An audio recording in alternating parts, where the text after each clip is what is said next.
जिसका डर था वही हुआ। 15 साल से हिंदू खतरे में कहकर मुसलमानों पर जुल्म करने वाले अब इंडियन गवर्नमेंट को फिर मुसलमानों को निशाना बनाने का बहाना मिल गया है।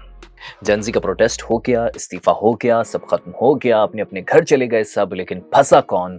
मुस्लिम।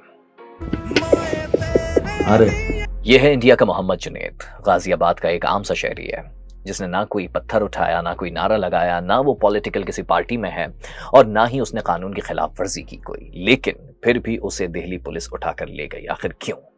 आखिर उसका जुर्म क्या था?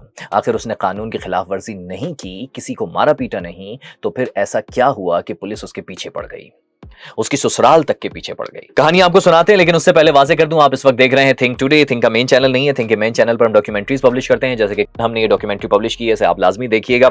थिंक टुडे हमने इसलिए बनाया ताकि हम आपको जो है वो रोजाना एक व्लॉग आपसे शेयर कर सकें। तो आज की कहानी शुरू करते हैं। मोहम्मद जुनैद गाजियाबाद का रहने वाला। जब जेंजी का प्रोटेस्ट 6 जून 2026 को शुरू हुआ तो मोहम्मद जुनैद भी वहां पहुंच गया। क्यों भाई? वो तो कोई स्टूडेंट नहीं था, जेंजी भी नहीं था, फिर ये किस एजेंडे पर था? ये कहां से आ गया?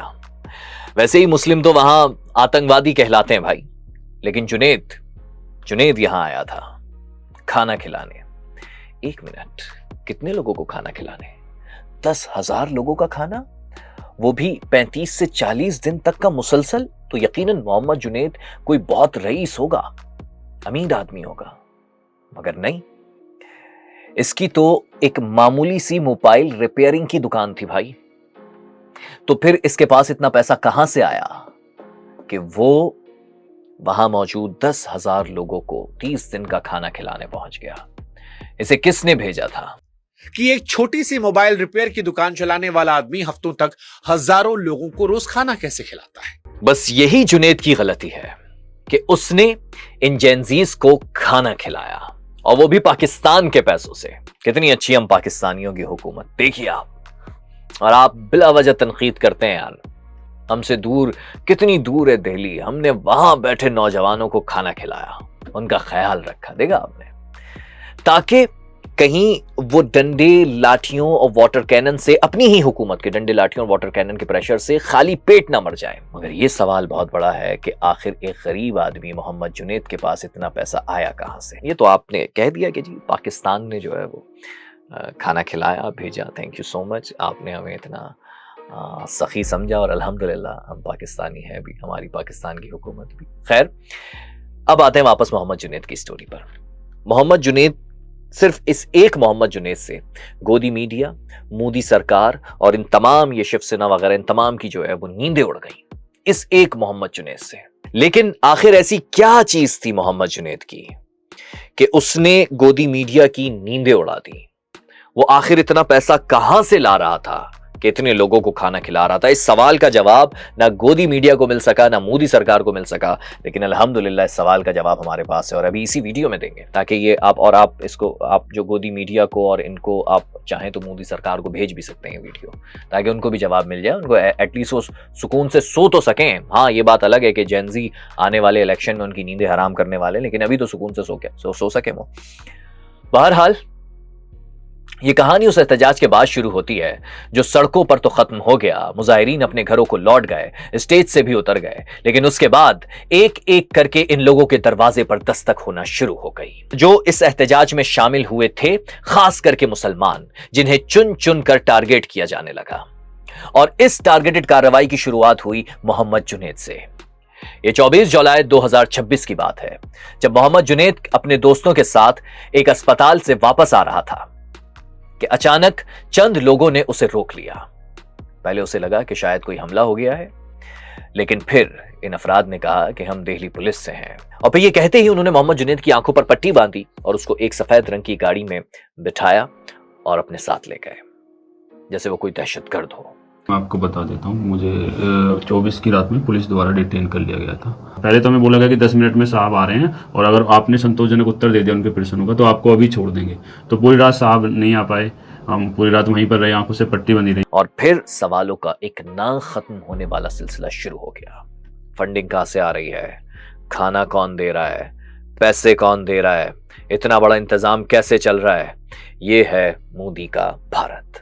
जहां किसी को खाना खिलाना भी जुर्म बन गया, किसी की मदद करना जुर्म बन गया। पूछगछ का सिलसिला सिर्फ मोहम्मद जुनैद तक महदूद नहीं रहा, बल्कि उसके खानदान को भी नहीं छोड़ा गया। उसकी बहन के घर पुलिस पहुंची, उसके ससुर को साथ ले गई। उसके अलावा मोहम्मद जुनैद के वालिद से भी इन्वेस्टिगेशन की गई, रिश्तेदारों से सवाल किए गए। क्यों भाई, क्या जुर्म था इसका? कोई दहशतगर्द था, या बस यही कि जी तमाम दाढ़ी वाले इंडिया में जितने हैं वो सब दहशतगर्द हैं? मुसलमान को क्यों आपने एक दाढ़ी को एक टेरर सिंबल के तौर पर इंडिया में पेश किया है? क्यों आपने बार बार ये कहते रहे हिंदू खतरे में, हिंदू खतरे में, हिंदू खतरे में? खतरे में किससे? मुसलमान से।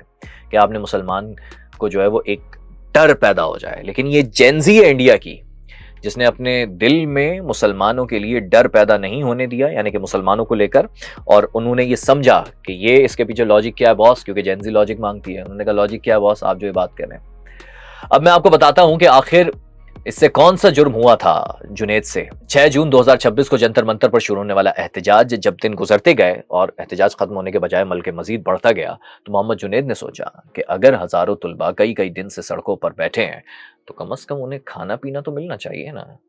फिर क्या था, उसने अपने दोस्तों को साथ लिया, जंतर मंतर पहुंचा, एहतजाज करने वाले तुलबा के लिए खाने और पीने का इंतजाम शुरू कर दिया। शुरू में चंद लोगों ने उसकी मदद भी की, फिर आहिस्ता आहिस्ता लोग खुद राशन भेजने लगे।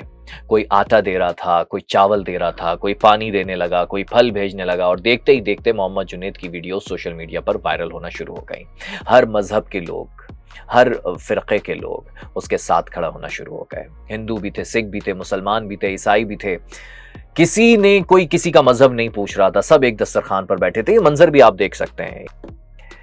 इस मंजर ने लाखों लोगों के दिल जीत लिए, क्योंकि कई सालों से भारतीय सियासत में एक ही चीज बार बार दिखाई जा रही थी कि हिंदू मुस्लिम फसादात।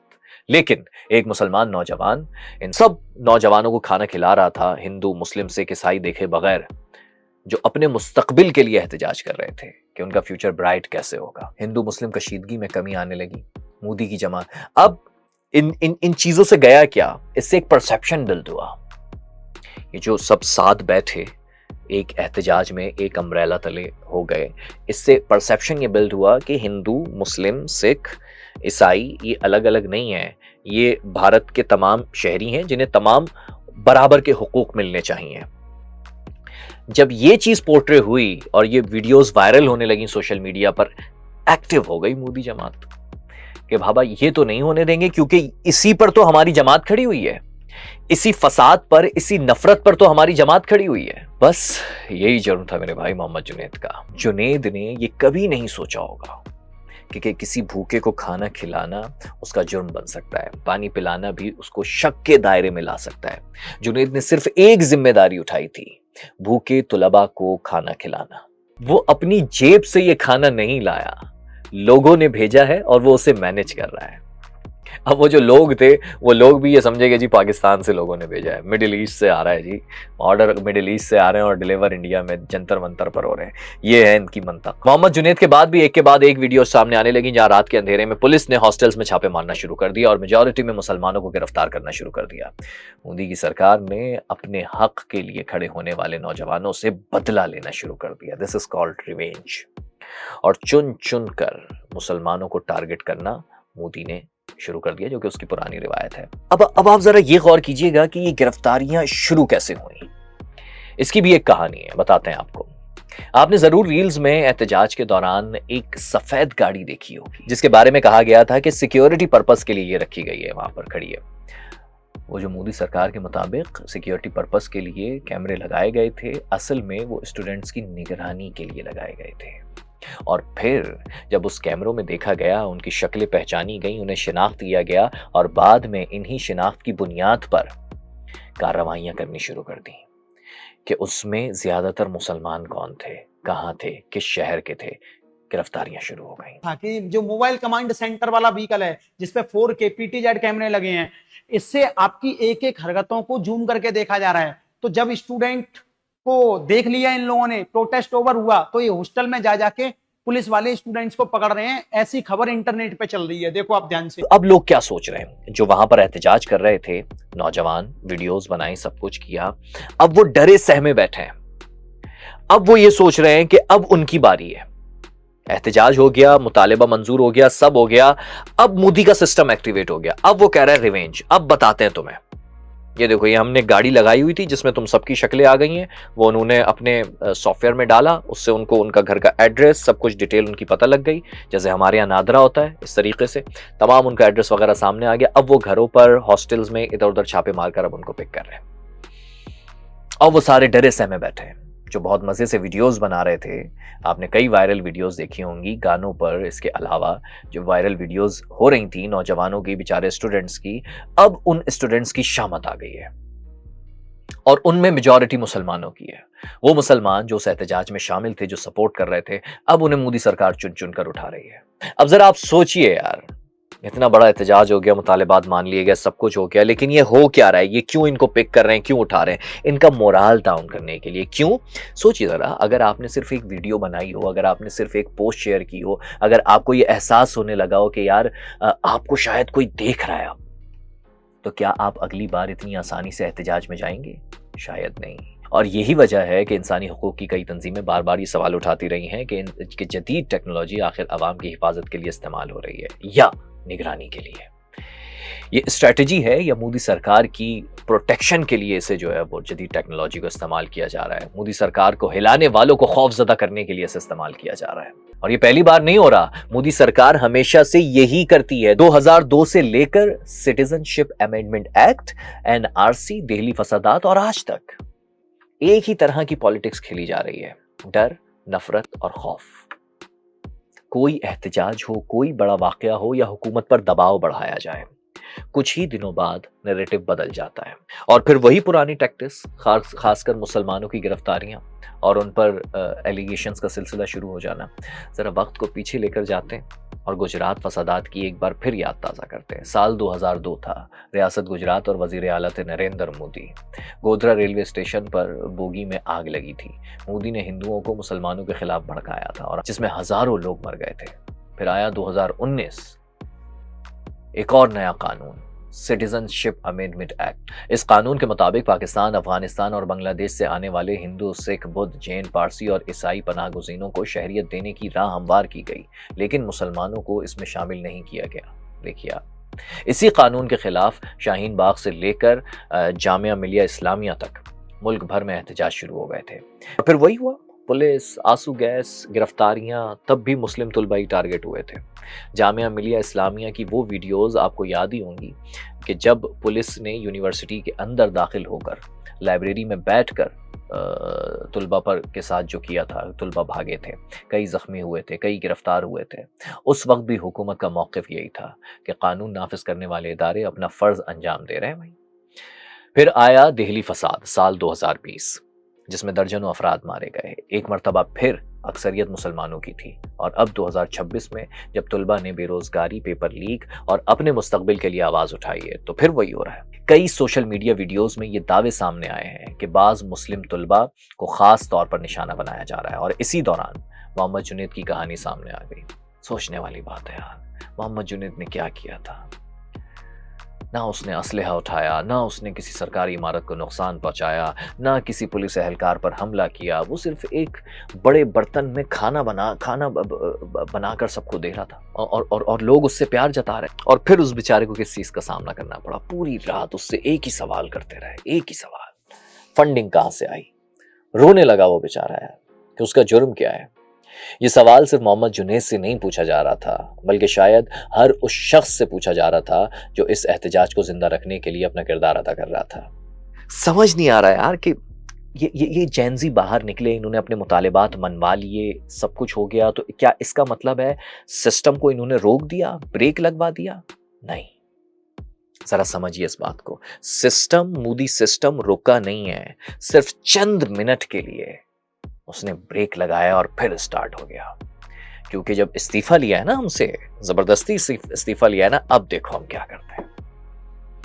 अब रिवेंज है। इसका मतलब यह है कि ये सिर्फ अपनी शक्ल बदल कर दोबारा सामने आए हैं। यहां एक और सवाल बनता है कि आखिर मोदी सरकार को डर किस चीज का है? जो हुकूमत खुद को दुनिया की सबसे बड़ी जमहूरियत कहती है, जो दुनिया की सबसे बड़ी सियासी जमात होने का दावा करती है, आखिर वो एक मोहम्मद जुनैद से क्यों परेशान हो गई? वो सिर्फ खाना खिला रहा था भाई, तो आखिर क्यों कैमरों की मदद से अपने हक में आवाज बुलंद करने वालों को गिरफ्तार किया जा रहा है? प्रोटेस्ट तो सबका हक होना चाहिए ना, तो फिर गिरफ्तारियां क्यों हो रही हैं? प्रोटेस्ट शुरू हुआ था कि जॉब्स चाहिए, सिक्योर फ्यूचर सिक्योर करना है, लेकिन मामला किसी और तरफ क्यों जा रहा है? अब मामला ये है कि कौन एहतजाज में आया, किसने खाना खिलाया, किसने वीडियोस बनाई, किसने फंड्स दिए। मोदी सरकार पर पहले भी ये इल्जाम लगता रहा है कि एहतजाज खत्म होने के बाद एक एक करके लोगों को निशाना बनाया जाता है। किसानों के एहतजाज में भी यही हुआ, मुताद्दिद कारकुनों पर मुकद्दमात बने, और अब तुलबा की इस नई तहरीक में भी यही हो रहा है। इसी तरह के इल्जामात सामने आ रहे हैं। फर्क सिर्फ इतना है कि इस बार हर चीज कैमरे में महफूज हो रही है। तो देखते हैं कि इंडिया की जेनजी अपना वतन बदल पाती है या नहीं बदल पाती, इस सिस्टम को चेंज कर पाती है या नहीं कर पाती। एक बात जहन में रखिए कि जुल्म होता है, बढ़ता है तो मिट जाता है, और मोदी का जुल्म मिटने का वक्त आ गया है।